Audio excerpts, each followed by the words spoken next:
Welcome everybody back to the Blazer Victory Podcast. John Duncan here. And of course, I'm joined as always with my co-host Jimmy Marion and Darian Smith. And I know it's been a while, but we've got another football episode for you guys.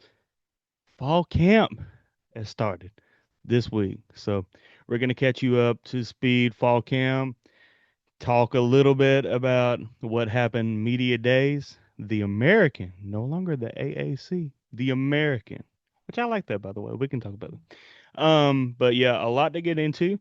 But first, this episode of Blazer Victory Podcast is brought to you by Cahaba Brewing Company. Got a Oka Uba IPA, one of my favorite beers, core beers that Cahaba offers. So if you go on down to the tap room, make sure you tell them you heard about Cahaba on the Blazer Victory podcast. And we're so thankful for Cahaba sponsorship for BVP. Let's get into it. Media days. There ain't a lot happen. I was about to say, what? Which Let's is talk hey, about let's it's talk a about good the thing. beef between Dilfer and John Summerall. Oh That's going my to be. God. Is it real beef or that I don't fake Nah, beef? know. it ain't no real beef. I think it's just banter. Trolling. Yeah, it's just trolling. I think, what's his name?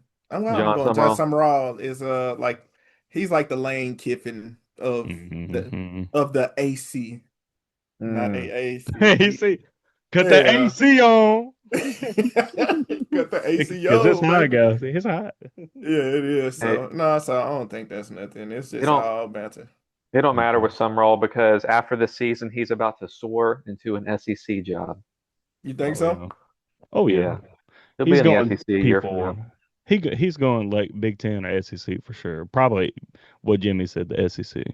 Hmm. Yeah, yeah. So, but and if those guys, this ain't no Tulane podcast. So, yeah, Oh that's man. that's that's good for him. Don't change nothing. What we doing either way. So, that's Hmm. that's about all we got for media days, folks. Hey, well, we do have something. Can you guys see the screen? Yep. Yep. Okay. So there was no preseason media poll from the American this year, which is kind of surprising, but I think maybe that's the trend now.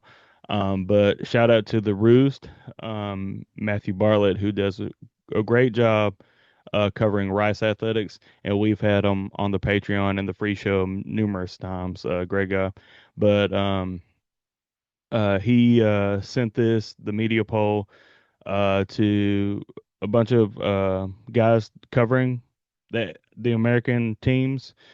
Um, and hey, shout out to YouTube. Dang it, guys, I forgot to shout out YouTube. Hey, we're at 420 subscribers. You can only see this on the YouTube channel. So if you're here, like and subscribe, get us to 500. Um, but as you see on this screen, UAB picked dead last, 14th. Now, granted, I ain't gonna tell you where I put UAB, but it's not dead last. So we were shocked, guys, to see everybody primarily vote UAB dead last, especially like below Tulsa, Temple, Charlotte, Rice running the triple option, the new triple option now. Like I, I just don't get it. Darian, let's toss it to you. Is this just I hate to say the word ignorance, but voting UAB is just the easy cop out, I guess, for I others to I do. mean, I guess we had some games where we got smashed last year, and then we lost all of these players, right? Like we had a lot of guys going into the transfer portal. And let's be honest, especially with G5 football nowadays, no one is keeping up with these rosters. There's so much movement in college football. It's movement among coaches and coaching staff. No one is really going to keep up with who's coming in, who's going out, No.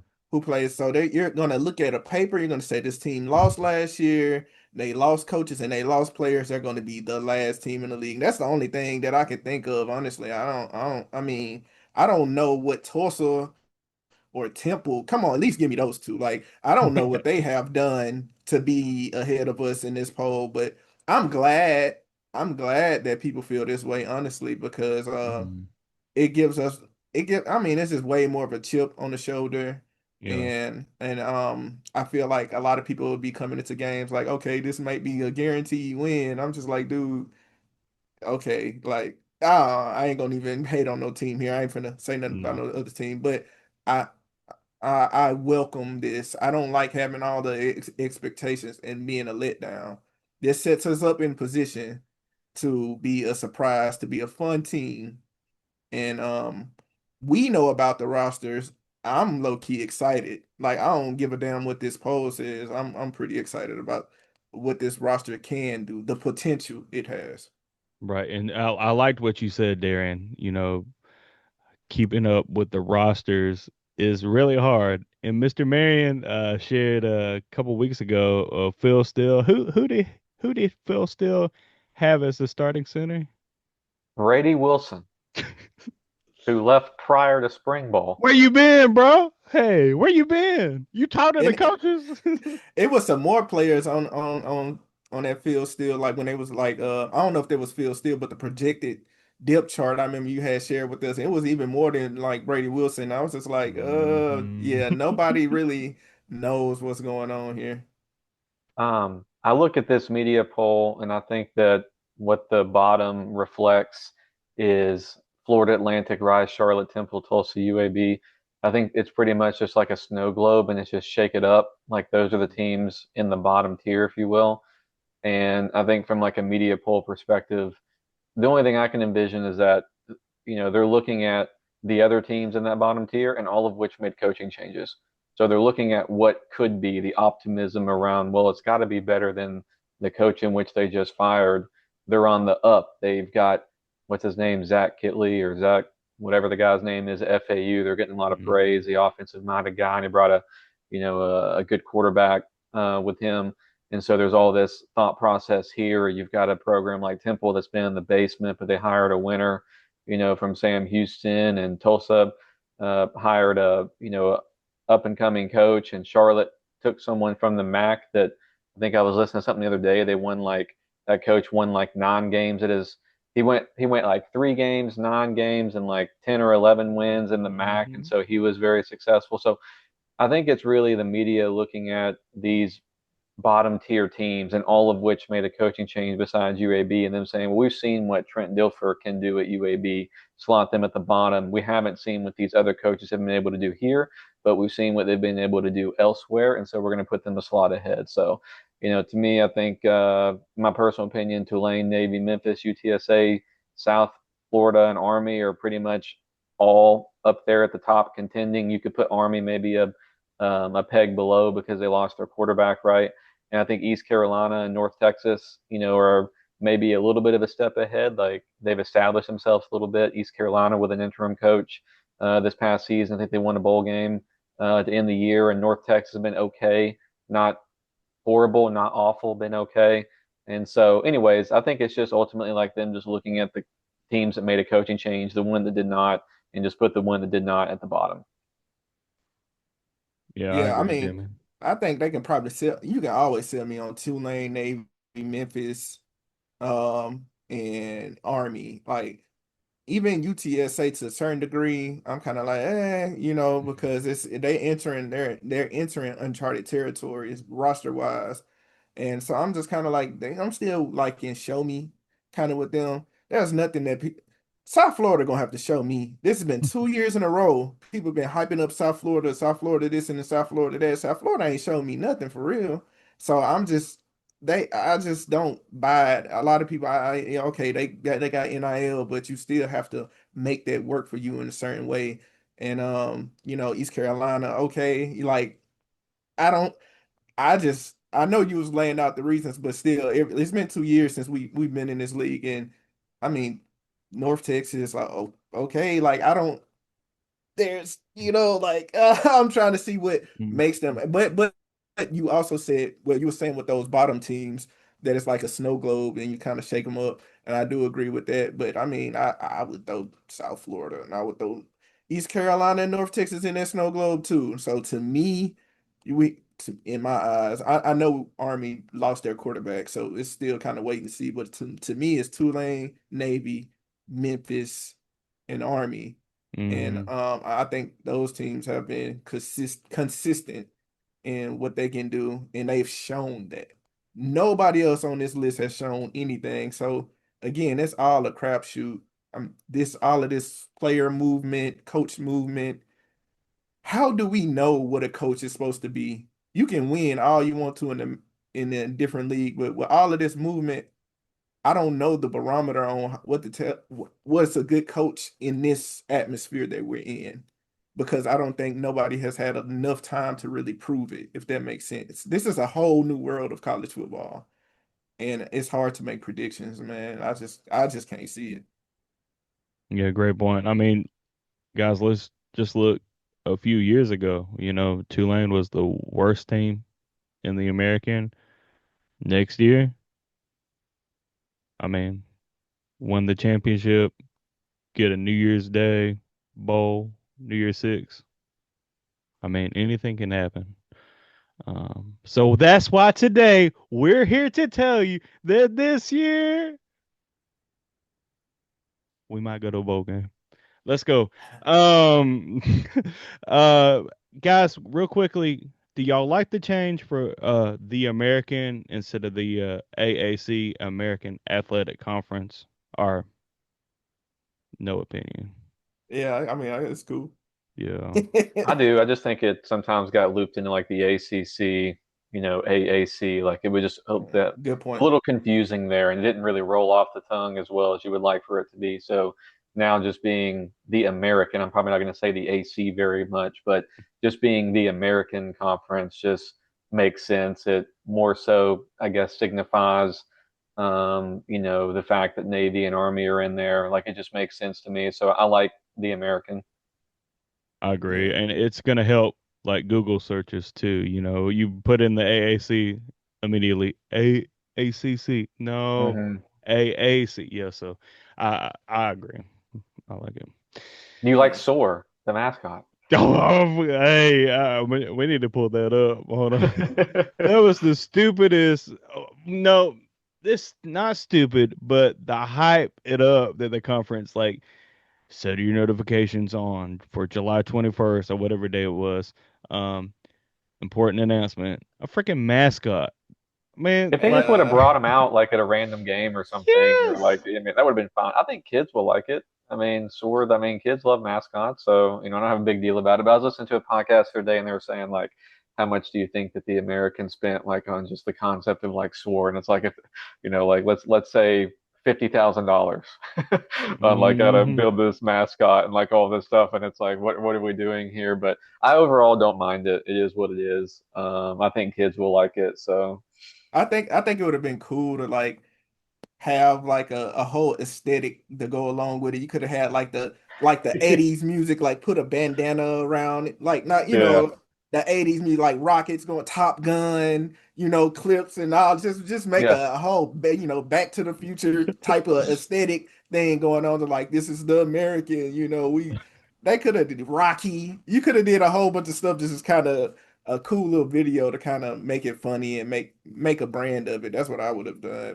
But Ugh. yes, hey, I think we missed one thing too. I think was pretty cool is I think they're going to be injury. If I'm not mistaken, there's going to be injury Reports. reports for every That's good. game. Yeah. They can't hide That from anything now. Yeah. Lord, thank you. Do y'all remember last year we were going crazy? Like, is such and such playing? Like, is such and such playing? I don't know. Like, we have to Dude, see. We Jimmy had to analyze the plane boarding to see who was going on the plane. Like, that is going to make it much better. And I mean, the gamblers, I'm sure they love it. Sports betting, not legal here in Alabama, but that helps them too. VPN. But hey, Soar, the mascot, Soar the Eagle, is looking to kick ass and take names, man. Look at that dude. Yeah, All right. Yeah, hopefully if does the Pac conference have a logo? Does the Mountain West have a logo? Like, let's go. Does the Big 12, This is the logo of the G6. That's what it maybe is. maybe if they took that was it $20 million, was it 20 million or 200 million? Memphis? Yeah. Yeah, 200 plus. Hey, if they took that 200 million from Memphis, then Memphis got a in their mascot. package said basically if we're not meeting your performance metrics, you can kick us out of the league. That's how bad they wanted to like we're gonna commit to 200 plus $1 million of advertisements from AutoZone and FedEx and whatever. And then if you don't like us, you can kick us out and we won't take revenue sharing for 5 years. Like that's how bad they wanted to get out of here. So sad. yeah, we Yeah. oh well. Yeah. Forget about them, you know. Right. Hey, can we take the same package from Liberty? Will Liberty give us the American $100 million and let them come in? I mean, I Hey, we're would. taking money for anybody listening. Where the American is taking money. We need more SOAR. To Darian's point, we need more videos for SOAR. Yes. So we need a Oh my marketing God. person dedicated just to SOAR content. Yeah, no. Sore funds, get it? Yeah. All right. Let's talk about. No, I don't want to. Okay. Uh, so first week of fall camp wraps up today as we are recording August 1st. Um, a lot of position groups up for grabs. A lot of new faces, both players and coaching staff. What's Darren? Have you heard anything or read anything that stands out for this first week of camp, or Jimmy too? Or Oh no, I was just having my thoughts. So I know a lot of our listeners they follow each of us on Twitter and stuff. So I put out a tweet about doom and gloom, like the fans. I'm not a doom and gloom guy. I'm actually kind of excited about this year. So many people are like, oh, we're gonna be this or that. It's just negative, and I'm just like, well, me looking at the roster and looking at the coaching. Um, I'm kind of excited, and I was like kind of looking at some of the words that was being said that I could decipher from like media days and interviews. And I like the fact that Trent talked about and Sarai Bryant talked about intentionality a lot. Intentionality is very important, very, very important. I like the fact that they talked about like keeping the players healthy and not practicing as long and as hard because Lord, we've been riddled with injuries going into the season. Like every year going into the season, we've been riddled with injuries. And you remember like last year, it was like OC brothers and all of these different people that we were going to depend on that were injured. So, and then also I was thinking about why did we so I why did we fail? Why did last year, right? It seemed like it took a back seat from the first year of the different era, honestly. I was just trying to like put it all together. So the one of the reasons I'm so optimistic is like the value of experienced coaches on the staff. We have some all over, we have experience now at like each position. Go back and look at when Trent was first hired. And remember we had concerns about this, y'all, and we talked about it. I want to hear y'all opinions. We hired a first year head coach straight out of high school, first year offensive coordinator, first year defensive coordinator, who was also out of high school. And then we gave them, besides Henley Brigham, who was already here, the running backs, receivers coach, defensive line coach, offensive line coach. They all didn't have any experience. Who do you lean on in those times? Like, where does your depth of experience? When I'm at work, when you go into a new job and you hit these places where you need help, are you going to somebody else that's new? Like, hey man, what do we do in this? Or what do you think we should do in this situation? That don't make sense at all. So if you guys get like I don't know how much that makes a big difference. Like we talked about this when he first that was and that's a whole nother pod when we were so frustrated. Like, dude, why don't we have any experience? We kind of knew which way that was going, and it happened the way that we thought it was going to happen. But that's a whole nother discussion because that's frustrating to think about. But the fact that we do have real experienced coaches that's ready, and we have Trent that has been through 2 years of being. He talked about it a lot. If we talking about media days, he talked about the like how being humble in a sense. He had the best intentions, but you realize what experience can do for you. So just speaking from that, I want to know y'all opinions just about just having some real coaches on the staff. Not saying that the other guys were very talented.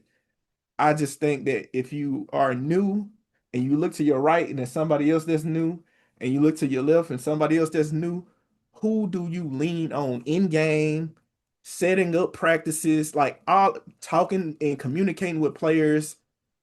Where can you tap into somebody that can be kind of like a fail-safe switch for you? Like it wasn't around, especially for a guy like Sione, right? And I think it was way too much. Yeah, I think I mean it just can't be, I guess, overstated how difficult and challenging this staff made the first couple seasons under Dilfer with exactly what you're talking about with the lack of experience. I mean, as you sit back today and you say it again, like it brings up so much memories because like I don't know if it was like Football Scoop or whatever when they announced, that Alex Mortensen was coming over, from Alabama. And then we learned about Sione on defense. And then to your point, it was like, okay, we've got a grad assistant from Ohio State that's going to be defensive line coach. We have a grad assistant that's going to be offensive line or whatever it was. And then there was very little, um, folks left over from the previous staff. But what I will say is that it's just wild to think back. But now you look at it and you're like, all right, to your point, Darren, you've got an offensive coordinator that's got 2 years, calling plays, at this level. So if you were just like to walk into the season, you're like, all right, if we made these same hires. Okay, you've got a head coach that's coached whatever it is, 24 games. In addition to high school, there's learnings that come along the way. You've got an offensive coordinator that's been calling plays for 2 years. You have a defensive coordinator that's got as much experience. Then you look at the position groups around him, especially on the defensive staff and all the experience they have. So it's just really night and day. Why did UAB fail last year? I mean, it ties into this. I think they should have made a change in the defensive staff right away because I think it was obvious that it wasn't going to work. And, when they didn't, and they kind of doubled down on that, and they tried to supplement it with, call it, Power Four conference caliber players, which now they've shifted a little bit away from that in year three, right? And I think also from a culture standpoint, whatever remnants of the Bill Clark and Bryant Vincent era that remained on that staff, whether it be coaching or personnel, when the losses started coming the way they did, well, what's going to happen is the folks that were there when the wins were going on and they saw it being done a certain way, and now you're losing, those folks are going to turn pretty quick. They're going to be looking for next opportunity, especially in today's. So you've got all this just mix of disaster. And that's why I think last year just crumbled. You had a quarterback change. I won't say it was controversial after 4 games, but it was interesting. And then you're throwing out our Jalen Kitna, who hadn't played in a while, and you're really just at that point after 4 games, you're almost just getting the arm ready for next year. Like I'm going to get as many reps for the season quickly shifted to let's just get as much for Jalen Kitna as possible, and hopefully that works out. But I think to your point, Darren, to kind of close on that, should have made a coaching change on the defensive staff. They didn't. They were targeting guys to come down from higher levels, and the losses and whatever was left over from Bill Clark and Bryant Vincent, they were looking at it and saying, hey, we're losing. We're doing a different way. Why aren't we doing it the old way? Inexperience here, there, and everywhere, most of which they have addressed this offseason. And that is the reason why there is optimism because all of those things have been addressed, in my opinion. They've gone more productive FCS, transfers coming up who are wanting this opportunity, guys with 1 year left who will do all the little things, the habits, the stuff that Trent Dilfer emphasizes and believes in. So he's got the right personnel to that degree. He went out and made the defensive coaching change. He made the one, was it the cornerback coach that was a DC at Alabama State? Hell, we would have taken him as the DC at the time. We were saying like we've got guys at position groups that we're like, hell, we would have hired him a defensive coordinator. So that's the reason. That's a lot of the reason I'm that I have optimism as well. Yeah, Jim, I agree 100% with Jimmy. Yeah, I know a lot of the fans like are why now? It's too late. Why should I care? Well, I mean, yeah, in hindsight, we wish he had made those changes last year or 2 years ago, but it is what it is. But they brought coaches who can coach at the D1 level, and Jimmy just said it. Their players that they're bringing in fit more to their personnel. These coaches' personnel. Um, what happens happens. Darian has got me a little bit excited, optimistic, um, for this But season. hey, But but I mean, hey, is we'll it take it. true? Is my thing. It's like, Yeah. am I blowing smoke? I never want to blow smoke. No. Yeah, so I'm not blowing smoke. I also look at this. You look at it back at 2023, John. Not only did we hire nothing but inexperience, we was surprised by the recruiting philosophy. You remember that? We Yeah. brought in like a whole bunch of young, like I was looking, I was like, man, we really was depending on McQuan Merriweather and Iman Smalls in important game. Like they were true freshmen. We Against had Georgia. And Georgia, against right? And Tulane. right. Yeah. We Come had on. Russo out there along with Chris Bracey. We had young guys, Amari Thomas over here, young guys everywhere, all over the field, playing along. And you couple that with nothing but young coaches everywhere. I don't and then I guess the philosophy then was like we're going to develop. It's going to be like a multi-year thing. But I think the thing that caught everybody off guard was this space of NIL in the transfer portal. It was like, no, you're not going to develop because that guy showed a little ounce of development. Yeah, we gonna pay him and he's gonna come up. Thank you, coach. So it's like there was no use in going down that path. So I do think some grace should be warranted for that part of it. I don't think grace should be warranted for the hiring inexperience on top of inexperience on top of inexperience and then double down on it. That was always stupid. Let's just be real. Mm-hmm. That was always Right. stupid. And we always saw that it was like it was going to be a train wreck. But I know it's frustrating to be like, John, like you said, like why now? Like people think like it's been addressed, and we switched our recruiting philosophy to the second thing that Jimmy brought up that have me optimistic is like the fit of the Mm-hmm. players, fit and depth. Go back and look at the 2024 and 2023 rosters. I was like, man, we was really trying to sell ourselves on some players because our depth was just shot in a lot of positions. If you look back at the first year, we had depth at receiver, and then you kind of look around and you kind of like, like, oh, this ain't our linebacker depth was, when you remember Ike Roll and we had guys at linebacker that I can't even really remember. I'm Jackson trying to, Jackson Bratton, Oh, yeah, yeah. team captain. and then you go back and look at last year. If we had one guy go down.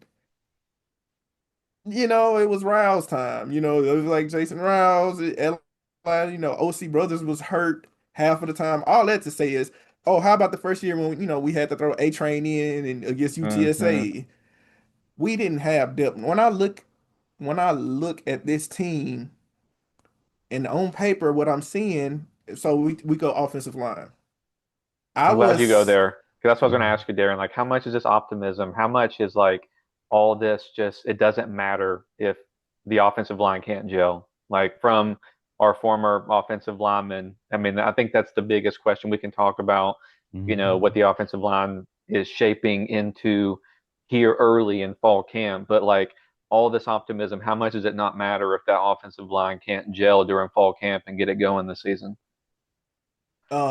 It matters. It matters a lot. Hell, we can have Michael Vick back there. Well, he's the only one. Let me, because he can run around.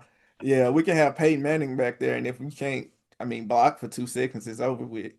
Um, so, but I am encouraged by the fact that it was reported that like Logan, and then I seen in the clips, what I love about this season, y'all. Like this is the season where you look at the clips and Mm.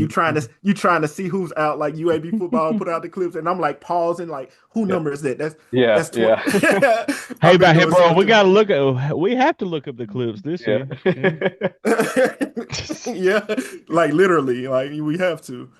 But Crazy. but like Logan Moore is a guy that I remember us like, talking about him last year. It was like, man, I mean, the opportunities he did get, he looked pretty good out there. I don't know why. So to see that Hmm. he's been out there with the ones, and you got Hmm. is it Barry Thomas, Barry Walker. Barry Walker. Walker, Hmm. redshirt freshman. He's out there running with the ones, and Hmm. that's after bringing in with Kyrick Mason and Brandon Snee, and we brought over Rod Orr, and we brought in And Nelson Ramirez. Ramirez. Yeah. Yeah, that's like four transfers that's like ready to play guys. Like three of them are seniors, right? But we got Ollie, we got Caleb Perez healthy. He's out there with the ones. Hmm. I think we have whatchamacallem at center. Baron Franks. Franks. Hmm. Yeah, Frank. And I think that's more of a natural position for him because he's kind of more slender and quicker Didn't we say versus, that last year? Like, hey, he's probably going to be the center going forward.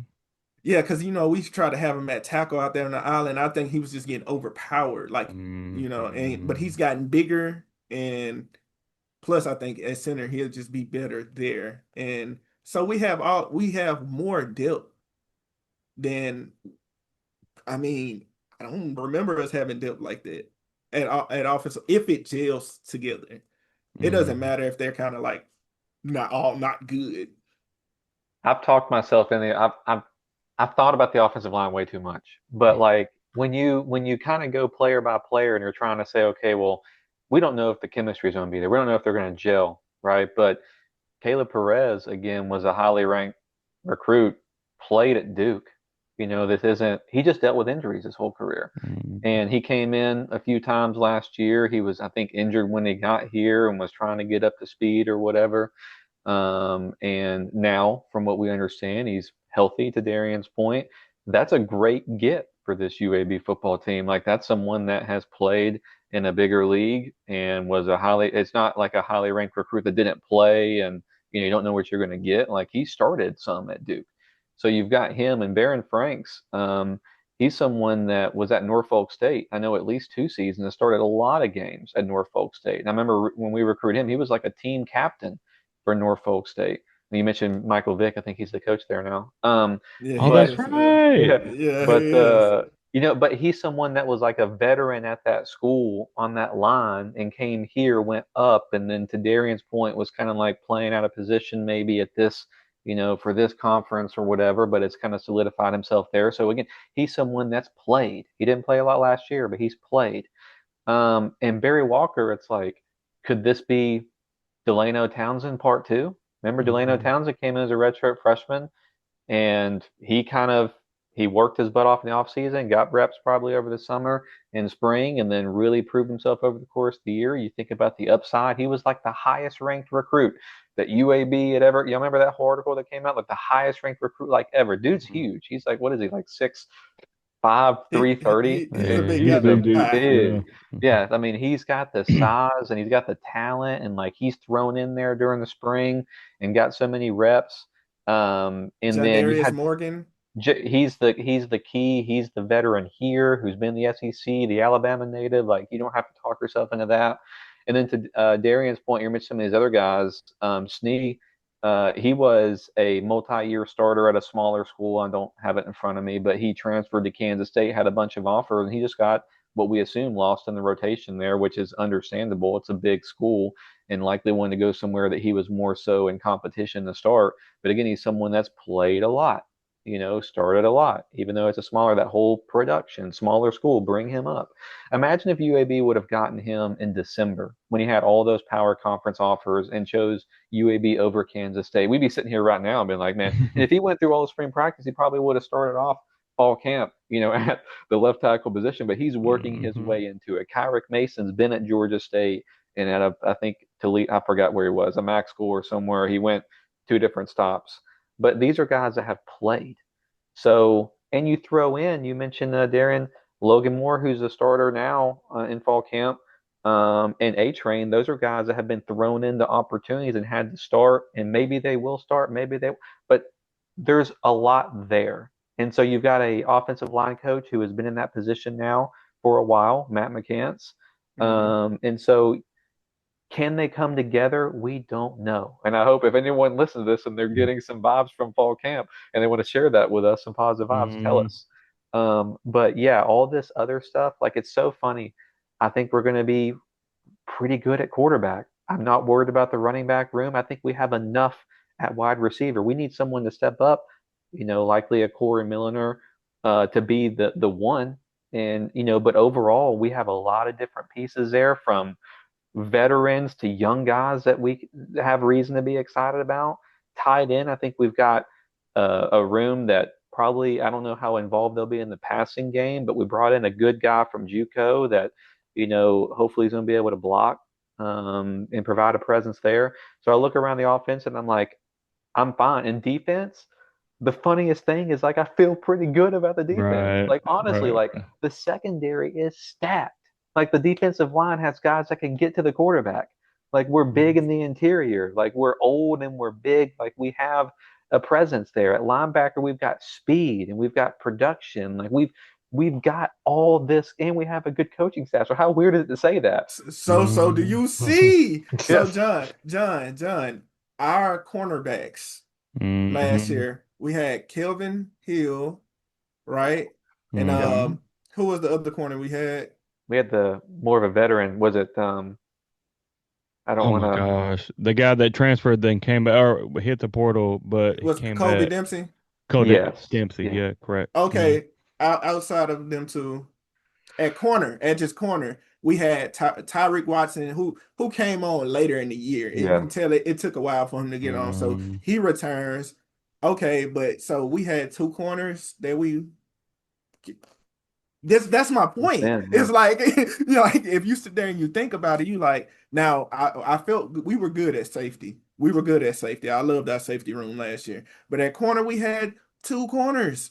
We had two Hmm. corners really, and I'm like, man, if you look at it, we had Donald Lee that took a while for him. That's what I mentioned. Yeah. We really Hmm. missed, and I would say this. I know he got hurt, but it was a miss on Jackie Bick. I remember that.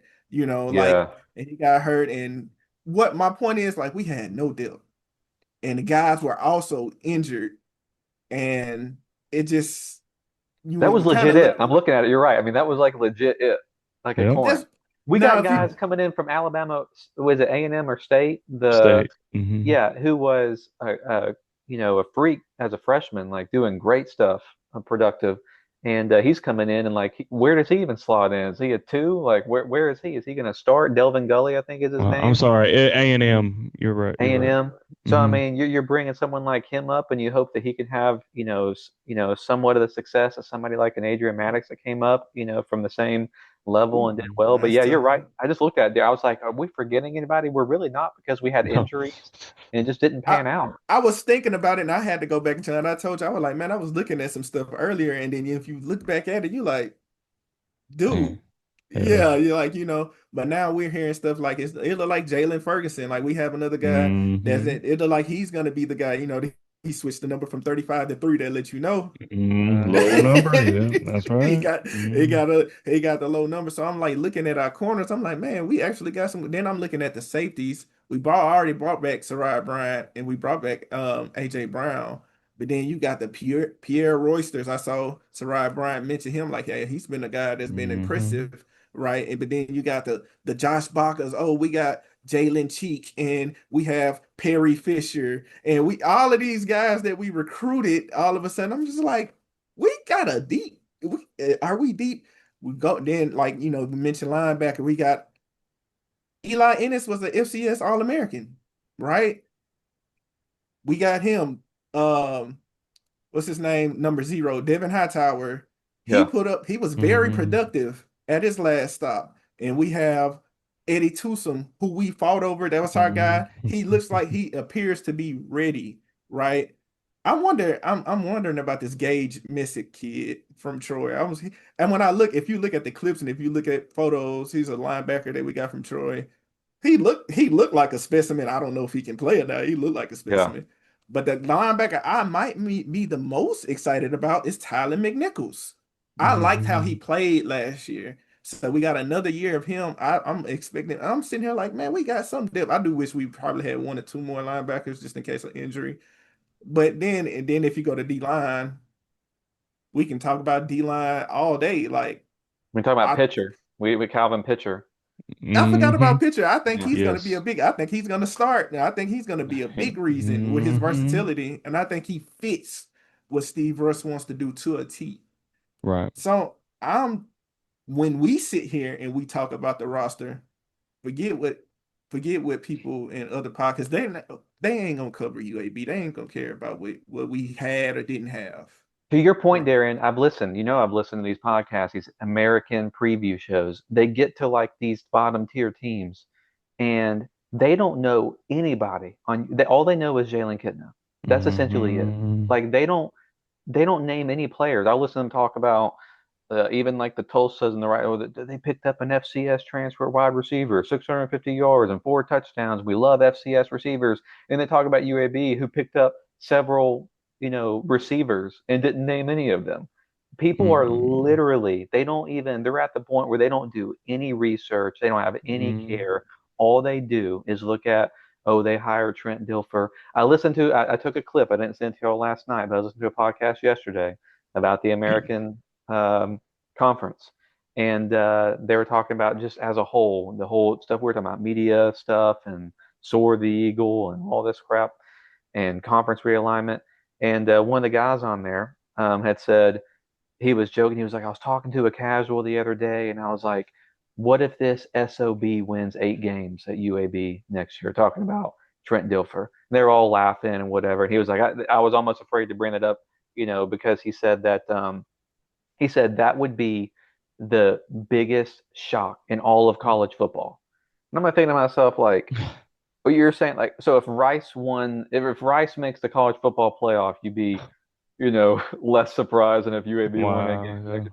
But it's just like the hate, like the universal hate and just automatic, just brushing off of UAB positions UAB to be one of the most surprised teams because no one thinks anything. 4.5 Mm-hmm. is high to me, given how Hmm. negative people are about UAB. You would think it's Hmm. 2.5. Shoot. You Yeah. know, every team in the Sun Belt is a premier conference, and look what this team did and that team, and Rice with this new offense, and Temple with KC Keeler, and FAU with this dynamic thing, and North Uh, Texas in year three with their guy. uh, you ain't be trending for like it's like all Yeah, right, just but done. but Yeah. John, okay, John, you actually had a moment with Trent. You are the one that was in the moment that y'all had with Trent about all the Alabama things. You were the guy in the moment. Hmm. So you can speak on how you know how that feel, but at the same time, as a man, you have seen all the things since the end of that year, right? We've Hmm. seen almost everything that man that said we've talked with them, we've Hmm. talked with the AD, like when no cameras were around, right? Hmm. We have done all of these things, right? And if you look at every little clipping that's been put out, the dude has been, I don't know how he's been saying like, yo, I'm coaching for my job. I don't Yeah. know how real you can be. Like he knows that if he doesn't have Hmm. a good year, he's out of there. He will tell you Yeah. that. He said he Right. was I broken. He used the Yeah. term broken. He said that he was broken. That was on the podcast. They were like, we've never heard, like, have you ever heard a college football coach ever say that they were broken? Like, people are just tearing down every word he says. Like, okay, now at this point, Hmm. he's not hyping us up. but he's being honest. Like Hmm. he's been at the highest of highs in the game of football. And he came here and he was on a tear at Lipscomb, beaten teams by 1 million points, hadn't lost in forever. He thought that he had it figured out. Like honestly, like he did. And it didn't work out that way. And so any of us put yourself in that position where you think you're here and you come in and you get extremely humbled. And dude said it himself that he's broken. But Hmm. what is he going to do about it now? And I think about the end of last season, John, like, was there going to be a coaching change or not? Like at the time I was thinking like he's got to know like he's getting another year. But I look back at that now and I'm like, I think he didn't know. I think he Yeah. really didn't know until the He talked last second. about it. Yeah. He talked Hmm. about it. Yeah. So my thing is, John, I don't understand why people are holding on. Maybe it's just the world we live in Yeah. now, but you can't come back from what you're perceived as. Hmm. And I feel like people just hold you there. And Hmm. I feel like that's kind of what's happened with Trent. Right or wrong, you can feel frustrated about him, but if I'm going to credit somebody for the bad that they do, I'm going to credit them for the good that they Right. do. And I think he's been humble, he's been honest, he's been vulnerable, and he's been real enough to tell us like, hey man, I was broken. I ain't know what to do. Man, we had like 40 some guys transfer out. I'm looking at 40% of the staff, they left. Like I'm looking like Hmm. what am I gonna do? He spoke on all of that. But what we go out, we talk about receiver. We had Cam Shanks leave. We had Amari Thomas leave. Like, but what do? We retain Corey Milliner. We retain BJ Hawkins. It's another receiver I'm pretty excited about. That was a freshman last year. What's his name? I think he can be productive. Oh, Xavier Dacey. Xavier Dacey. I really Hmm. love him. Don't forget I'm con about Hooks. Don't forget about Hooks Hooks. is back. Yeah. And Hmm. Hooks. Did you see the clip? He looks like he got his step back. If he can stay healthy, please, please. But then on top of that, we add Caleb Brown, we Yeah. add AJ Johnson, we add Hmm. Evan McCray. I'm forgetting one of them. Jalen Holmes, who We is add looking Jalen like he's Holmes good. from Oregon Oregon State. State. And Hmm. then to Jimmy's point, he pointed this out long ago. We add Jaden Elder, who's already got camp buzz going around. Like, hey man, this freshman, he making some good catches. Like I've been hearing his name come up here and there. That's nine playable, I think 9 or 10 playable receivers right there. And I'm just Hmm. like, we just talked about the offensive line. And one thing I like about in running back room, I like about Solomon Beebe is when was the last time we had a running back with true breakaway speed?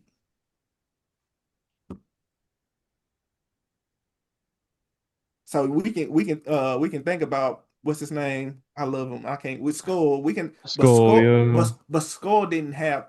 Skull was like Pat Shed. That's when I played. Like that's a long Hmm. time ago. Skull could juke any and everybody, but sometimes when they get to that open field, I don't think he was the Mm. fastest. He was very agile. Solomon BB, when I look and I see him return that kick last year, he was Hmm. literally pulling away. I don't think we have had a running back with breakaway speed. I think he has that. And I was looking at how his body developed. I was like, we might got one. We might, we lost Lee. That hurt my soul. But Mm. Hmm. I think his younger brother adds a different dynamic, right, to this team. So I'm looking at this team, and I'm just like, and I'm looking at this staff. I'm not what all this. So people will listen to this whole podcast and be like, man, they hyping them up like they finna win 10 games. That's not what I'm saying. No. What I'm saying is like you doom and gloom guys, you guys have totally cut off the path. You're saying there is no path. You did the Doctor Strange on any game and say no. And a million times we lose a million times is what you're saying. And I'm saying, I'm here to say, I don't believe that at all. I'm saying that I think there is a path. I believe 100% that there's a path that we can be a good team. We have coaching experience, good coaches. We have a humbled coach. I love what he been saying lately. Like, hey man, we gonna see. Like I don't know. It's been like true. We haven't had nothing controversial that we haven't had. Good. Yeah. It's been good. Like, and I'm looking at the stat, I'm looking at the players on paper. I'm like, this guy has proved this guy can play, this guy can play, this guy can play. Like, oh, I like the depth. I like this depth. I like this depth. Like, Mm, I just I love what you say though, it, Darren. Like, we're not sitting here saying we're going to win 8, 9 games this year. We're not sitting here saying we're going to win zero, but there is a section of folks, and I understand why, that are not looking at the reasons to be optimistic. And it's August 1st. It is mhm, this month. UAB is going to kick off, in Protective mhm, Stadium. And it's so exciting, just college football in general. Everybody at this time of the year is as healthy as they're going to be. We should, why not join the rest of college football and be like, we could be good. We could be good. Your definition of good might be different, but everybody else thinks that they're going to be good. Every team in the SEC thinks that they got a chance to make the college football playoff. Like every single one. Every team like in the Sun Belt is optimistic from top to bottom to be like, oh, look what we've got going on. Like we can be successful. Um, a lot of teams in the American have reason to believe that they're going to be better. mhm. Join them.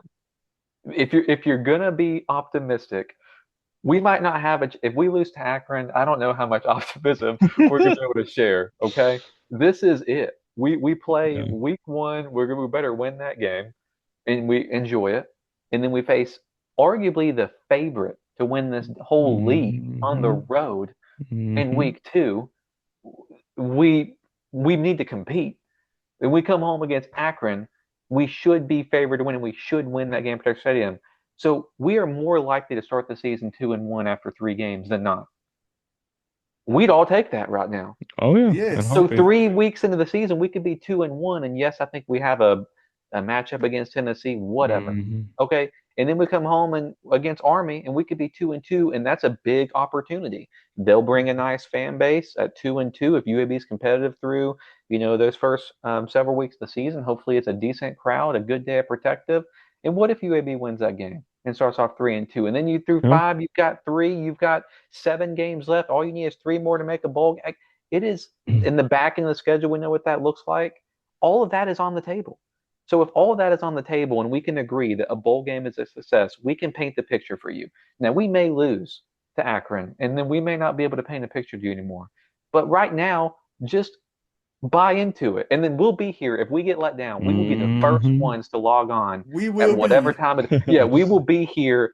I'm gonna get the sad black jacket on, and I'm gonna be like 11:30 p.m. and Darian will have a drink, and John will have a kahaba, and we'll be sitting here, and we'll be like, guys, It's Mm. here, over. who Yeah. who who are we gonna put in the short list for the next coaching list? Like, I We don't go. know. We will start the coaching list. I promise you. But as far Mhm, as right now in this moment, we have reasons to be optimistic. We have reasons to support these kids. We have reasons to love this program and be excited, bro. I like you mhm. said, just buy into it. It's college football. I'm excited. We're gonna go to this first game. John gonna have one too many drinks, and Right. we gonna score touchdown. And we're gonna be like, forget it. We soaring to the top. AC. We Woohoo. winning the AC. Like bring on Navy, bring on Army. We don't care. Like all of a Mm, sudden, let's get reckless because that's what it's all about. When right. and so let's just at least we have the reasons to just get reckless once in a while. Like Mhm. I can understand if we went into the season like, dang, like or like, oh, this coaching staff, I don't know. And then we look at this like look at these players that we brought in. But when I look at the players and I look at the staff, I don't feel that way. I'm sorry, Mhm, I don't know what else. And it ain't emotion that's driving that. It's real logic. It's real looking at mhm, these players and looking at the staff that's driving that. So at least right now, while we can, let's lean into that. Let's support these kids. Let's be loud. Let's get drunk if that's your advice. Let's let's go to the games and let's be happy. And we are set up, just like my boy on Twitter, Drop Back and Punt said, we're not set up to be disappointed. That got us ranked dead last.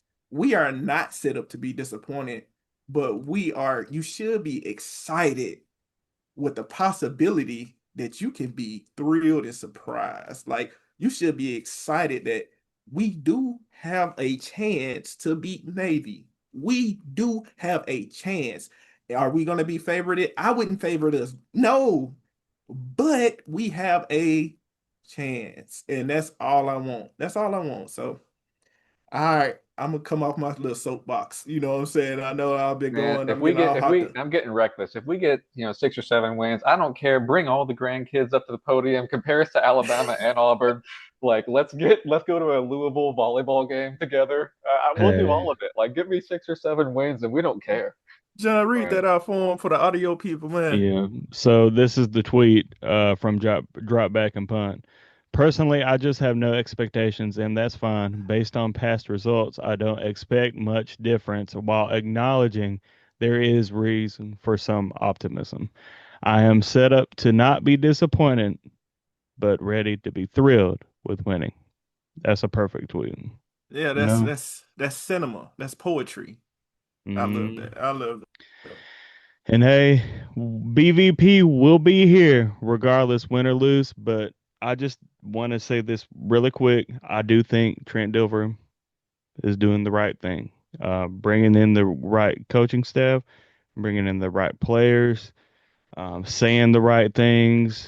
Um, uh, what what happened at that press conference is what it is. Just like Darian said earlier, we've had many off-camera uh, discussions, with them. It is what it is. I am pulling for UAB football. I am pulling for Trent Dilfer to get this ship turned around for the staff and the players. Let's get the bowl game. Hey, we might look up midway through the year. Damn it, we have a chance to win this damn conference.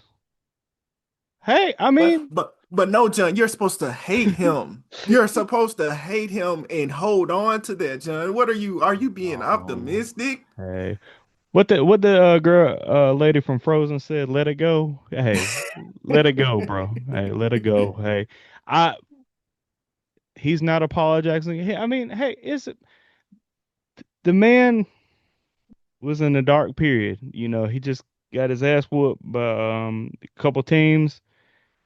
He was frustrated, had a moment.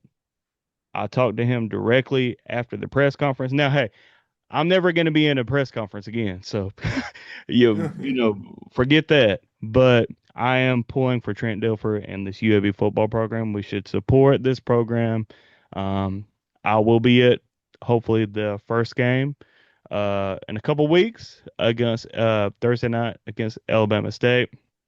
I will leave this episode with two things that is going to determine how this season is going to have do two things. One thing we said it earlier, the offensive line has to gel for this offense to succeed. Again, no questions on the defense, which is weird. But the second thing, Jalen Kitna has to limit The turnovers. biggest, I think that's You're the hey, biggest thing. That's the you're biggest gonna thing. have he's gonna throw an interception. He's hopefully not gonna fumble, but he's gonna throw an interception.